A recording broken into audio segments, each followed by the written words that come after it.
everybody, welcome to Office Talk. It's Kelly Pagic here at 100 State, and today I'm really excited about interviewing Andrea Andree. I feel like I know a little bit about you, and I feel like you're heading in a new direction with your business, so I really want to dig in deep and find out some more details about that. But yes, thank you, Kelly. Very excited to be here, and you get the first interview of this new iteration of my business, so I'm excited for that.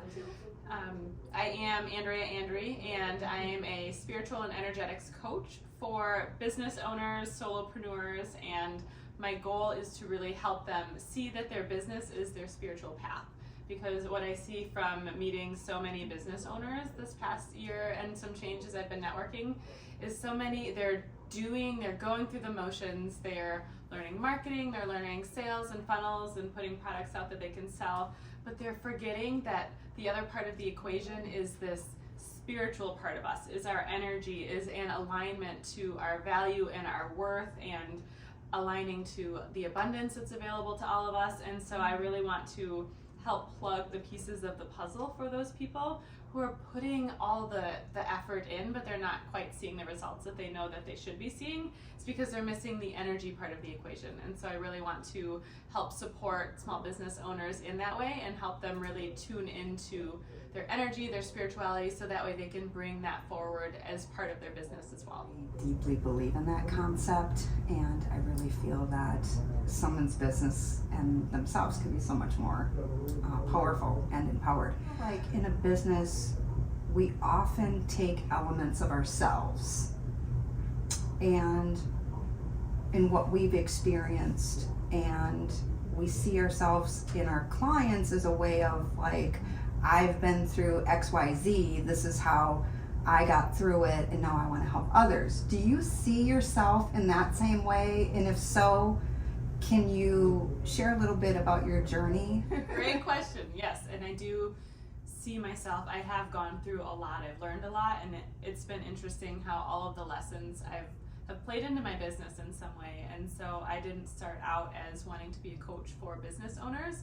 I started out as being a coach for moms and talking about the mom element of, well, you're impatient with your kids and you expect to be this really loving, supportive mom, but then you have babies and you're controlling and you're reactive. Maybe it was just me, but I don't think it was just me based on some of the moms that I talked to. And so that, as I went into really learning for myself, where do these reactions come from? How can I diffuse the reactions? How can I stay and be this loving mom that I want to be? Then I realized I could help so many moms with this information, and so I started with a Facebook group, and that's where I was sharing a lot of my information at first. And then I iterated into also working in corporate and realizing that the corporate path wasn't quite for me, and being that successful, ambitious woman, climbing the corporate ladder, being told that that's what we do, and getting to a point where I realized this doesn't feel good. I don't want to continue doing this for another 30-some years of my life. I would rather be free and be doing something uniquely creative to me, even if at that time it was, even if I wasn't making tons of money doing it, just the idea of having my time be my own was so exciting to me.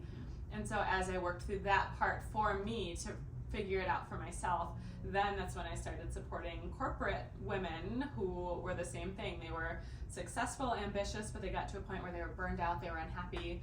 Just the idea of continuing to do what they were doing was making them nauseous. And so I supported that audience for a little while based on what I had learned and gone through. And then it's been in the last year what I've learned for myself as I'm starting to iterate into business owners, because then stepping into a business where, again, at the time I was supporting those corporate women, I wasn't getting the clients, the support, the resources that I expected. At that point, I thought, I finally got into, okay, this is my spiritual path. I'm meant to have a spiritual business. I'm here to share this stuff with other people. And I got to a point where I thought just saying yes to the spiritual path meant things would be easy, and I could just sit in my room and maybe put a post on social media and clients would come falling out of the sky. And it was about a year ago when I realized that's not quite how it works. So yes, the universe is here to support us in our business on our spiritual path, but I also needed to do the work to elevate my mindset and show up as someone that would be different, that would be inspiring for people to want to hire. And so a lot of my past year has really been a lot of identity work around, am I showing up as a business owner instead of a scared person, thinking that maybe I'm kind of a coach, right? I needed to stand into, no, I can do this. I'm a coach, I'm powerful, and really start to own my confidence and start to own my energy in a deeper way. And so finally, after about a year of that, is when it clicked that I see a lot of business owners who are missing this, and I feel like that was then my iteration, my lessons to go through so I can pay it back to that population. So I do see a lot of what I go through, and this is why I like to look at my business as a spiritual path and help others see it as the same, is because I do feel like a lot of what we go through, especially those of you who are attracted to this type of work, it's for a reason. It's not, we're not here to be shot down. It's not because it's not meant for us. It's here because we're meant to learn and grow from it so deeply, so that way we can pay it forward to others. And I don't think a lot of people really talk about it that way. Do you mostly work with women? Good question. Historically, I've worked with women, and I don't know. I do feel like there are certain men that I've met recently that could be supported by this work. And so certainly if someone is attracted to me and it seems like a good fit, I would welcome that connection. But then I go back to, well, from a marketing perspective, you do need to talk to one person. And so typically my marketing speaks to the female aspect and the female experience. But again, if someone was really connected to what I have to say and they thought that it would be a good fit to work with them, I would be open to that conversation. You came in here, I think it was last week, and you did a program. But when you came in here, you like exuded this great, amazing confidence and energy. And I'm like, holy shit, where does she get that confidence from? So can you talk a little bit about that? Yeah, and thank you. Thank you for reflecting that back. That's really sweet. Confidence, when I think about confidence, I was really resonating with a coach that I worked with a couple of years ago who was talking about confidence being our magnetism. And the more confident we are, then oftentimes we're just magnetizing opportunities to us. And people, it's like, I can't take my eyes off them, and I don't know why. And I really wanted to figure that out for myself. And so that's been part of the growth. That one of the things that I've really been digging into this last year is, what does confidence mean? How can I look at it in a different way? And so I don't have, my past life was in engineering. I had 2 engineering degrees, and so I don't quite have a formula for this yet, but I'm thinking about like dimensions of confidence and some of the things that I've gone through. And so one dimension of confidence is you really have to stop caring what other people think, putting your worth on what other people think, worrying about being judged by other people. And so really disconnecting from the outside world and bringing it all back to me. And so I started giving myself that which I was looking for other people to give me. So things like validation, things like, well, what is my worth? What am I good at? I started doing that for myself and self-sourcing instead of looking to get that from other people. So that was one element. Another element for me was understanding, I like to talk about zone of genius. And so when I say zone of genius, I think of, what is the thing that I was uniquely born to do, and who am I here to serve, and how am I here to do it? Not in a way that, oh, I read this book and now I'm perpetuating the system that I read in a book, but really deeply, no one else can do this the way I've been doing that. And so the more I recognize, the more I allow myself to express the things that, in some cases, I really feel like they just flow through me, like I'm really just a conduit for some of these words and ideas.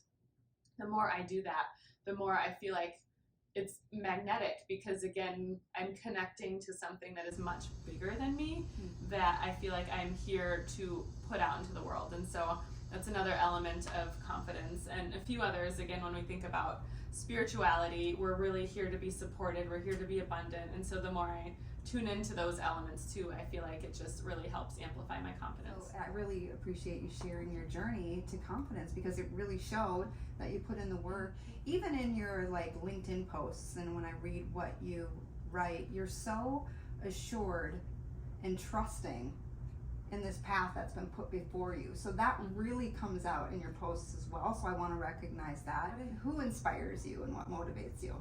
I'm gonna go woo on you for a second, Kelly, because I know you're okay with it. But as I'm sitting in Pilates this morning, I just got this image of us as spiritual beings looking down on earth, and we're like, what the hell?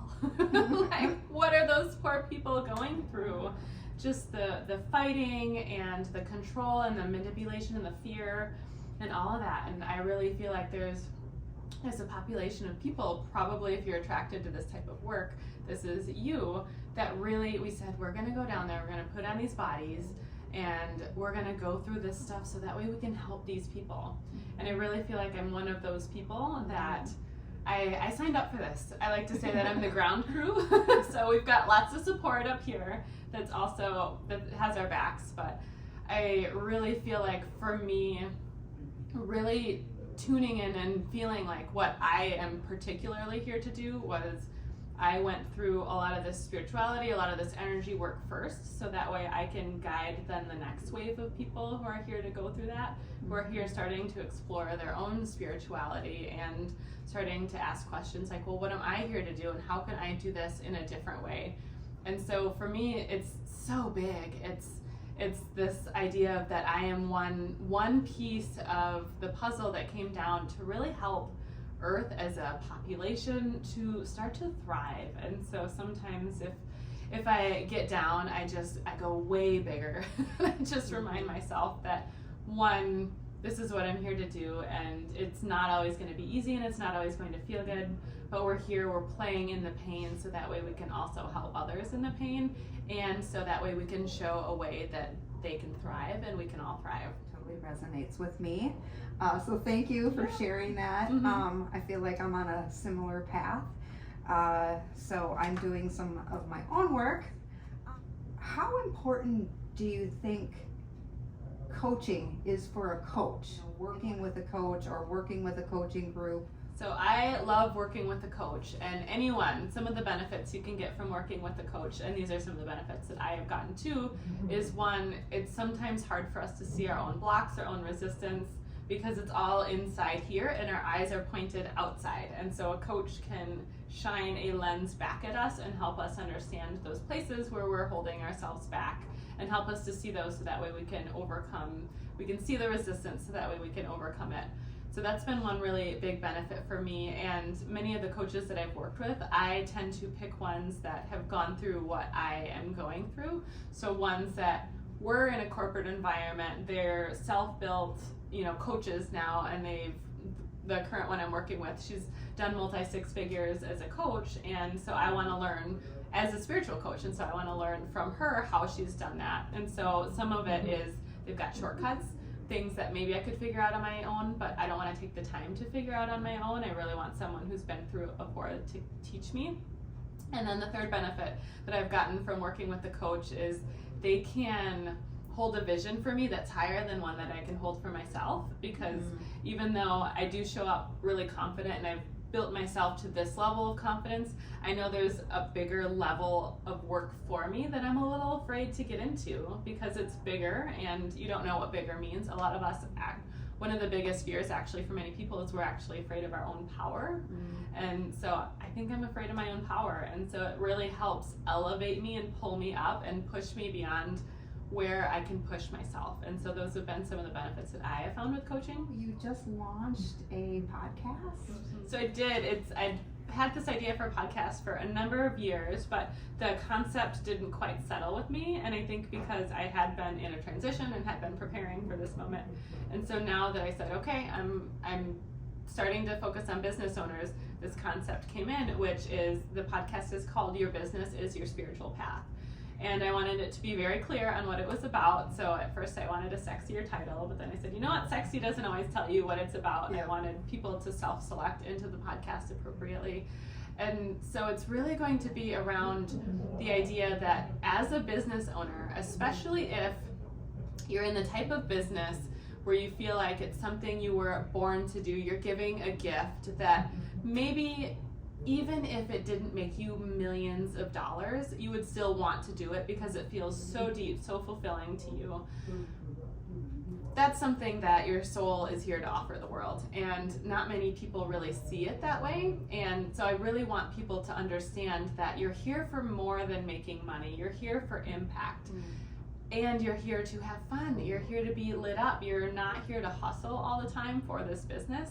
And the more you can align yourself to your energy, to your your soul, your spirituality, the more easy it's going to be, because then you're lining up with the abundance and the resources that are here to support you in that. And so there's an element of, I just want people to understand that there's more than just the hustle, just the marketing, just the funnels that will really allow them to be successful. And the other piece I want to touch on and show people what through the podcast is that hardships are here to teach us something. I think a lot of people think, oh, that's hard, there's this barrier, that must mean I'm not supposed to do that. But no, I've gone through so many hardships, sticky moments, and really what it is it's a moment to learn, to grow, to see what behaviors or thought patterns I'm holding on to that don't serve where I'm trying to go, and to then step into myself at a bigger level. And so I want people to start to see hardships not as failure, but learning and growth opportunities. So those are a couple of the topics that I plan to share in different ways, in addition to other energy techniques and some of the other tools that I've learned along the way. In terms of guests, the guest idea that I have, it'll probably be a little while before I have guests, but I like the idea of people's origin stories, especially those people who they might have accidentally stumbled into what they're doing now, and it might not be something traditional, but it's making them a lot of money. Because I feel like what we see is we're always comparing ourselves to someone's maybe chapter 13 when we're on chapter 1 or 2. And I really like to highlight, how did you get into this work? How did you trust your intuition? How did you all those things. And so I think that's maybe what I'll be talking about, but I haven't quite gotten to the point where I'm lining up interviewees yet. I'm shooting for once a week, although sometimes I talk a lot. I recorded an episode this morning in my bathrobe because I get a lot of ideas in the shower, and so sometimes then I need to just plug in and start talking. So maybe it'll be twice a week, I don't know. I'm aiming for once a week, and we are coming into summer, the kids are getting out of school, so that's my goal. At least we'll see how that plans out. Is your heart calling to say anything else? Let's see, so where to find me, I'll just mention those quickly. So you mentioned LinkedIn. So LinkedIn, Andrea Andree with 2 E's at the end. I'm pretty easy to find, there's not many of us out there. My website, andreaandree.com. And if you, again, the podcast, Your Business is Your Spiritual Path. If you want to join my email list, I like to think of it as I'm building a community of high vibe small business owners, solopreneurs in my email list who want to go deeper in this kind of work. AndreaAndree.com/email. So that's all the logistical things. And I guess in terms of a message, what's coming in is I know I've mentioned it a couple times, but if you're here, if you're attracted to this type of work, if you're attracted to this conversation specifically, even if you don't really understand why, there's something in this for you. So a lot of times we forget that we're drawn to things and that there might be a deeper message for us. One example I even say is jealousy. A lot of people think jealousy is this thing that we should never do. But for me, jealousy is the universe's way of saying, hey, no, whatever they have, you can have, and you should want that thing because that's okay for you. And so we're always resonating with people, with topics, and so I just want you to invite you to consider whether you know what that means for you or not. Just be open to considering that this might be something that is for you in some way, and then just ask the universe to show me, all right, show me my next step. Is it a book? Is it a podcast? Is it something? The universe is ready to support you, but you do have to ask for help. There is a law of non-intervention. It will not show you anything unless you ask for help. So if you're here for a reason, and I appreciate you being here. And I want to thank you. You've been a great blessing with your little talk you gave last week. I felt like you gave a lot of really great tools and techniques of how to shift thinking. It's really blessed to have you in here and share your story in the space. So thank you. Thank you very much. Thank you, Kelly. Oh, this was fun.